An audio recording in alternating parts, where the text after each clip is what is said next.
Hi guys, it's Christina Jackson. I am an independent consultant for Paparazzi Jewelry.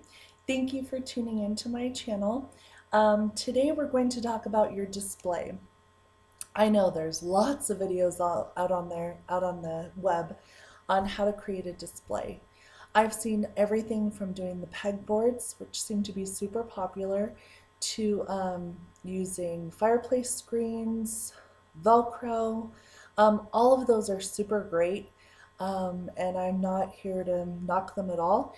I'm just here to show you something different because when I first started out, needed something durable, but something kind of cheap. I don't have the time to make, those pegboard ones. Um, and nor I love my husband to death, but a handyman he is not. So he was not about to make one for me. So I had to find something that I could do that was easy. And honestly, if I'm going to be spending money, I want to be making money. I want to be spending money on jewelry, not on the setup. And I wanted something that was kind of easy to transport. Those pegboards look pretty darn just hard to move around, not easy to kind of just bring over to somebody's house for a party or to set up at some show. So I wanted something that it was a little bit easier to transport as well and cheap. So this is what I came up with. Use it if you want to, don't. It's totally up to you. It's just another way to kind of create a cute display for your jewelry. So everything I found, I got at the dollar store. Um, my whole thing cost $4, excuse me, $5 to make. So it is not time extensive. It doesn't take a whole lot of money. What I did was it's here behind me. We'll do kind of a zoom up in a minute. But basically, I took 3 foam boards. I chose black because the jewelry seems to kind of pop on them. You don't want to have anything that has any kind of a pattern or a bright color because the color is going to clash with some of the other pieces, the colors on the jewelry. And the patterns might take away from the jewelry because people are going to be kind of focused on that pattern, not on your jewelry. So I chose black.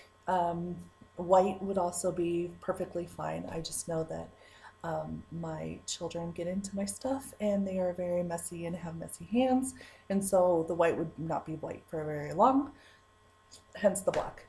The second thing that I needed was some duct tape.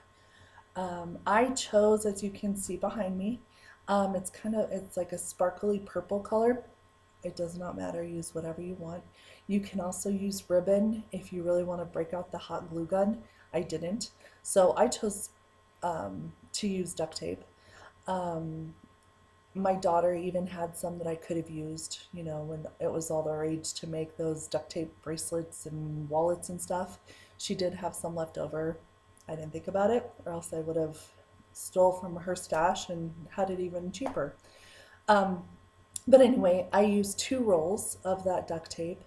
One for going around the edges of all of the boards, kind of to give it a little bit nicer finished look.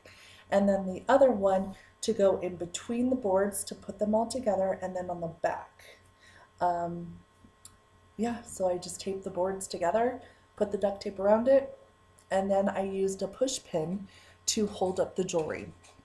So I'm going to grab one real fast to show you. Okay, so the push pin does need to be the kind that is just like this at the end. The reason why you want one of these and not the ones that are flat is because obviously you have to have something to hang your jewelry on. You're not going to want to take the push pin out every time to take off the jewelry. It's nice just to let it hang right here. So I chose just a regular clear one at the dollar store. I got this huge thing.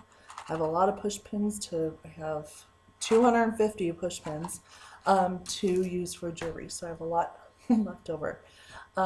it's not, it doesn't hold a lot of jewelry, but here I have the 35-piece kit, and I do have some extra push pins with no jewelry on it. So I think it holds about 40 pieces or so. I'm gonna, sorry, make you a little seasick. Move you up closer so you can see what I did.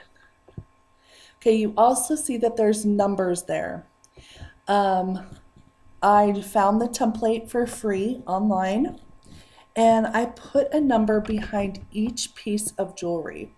The reason why, during the live shows, I have found that it gets a little crazy trying to show all the jewelry and the number at the same time,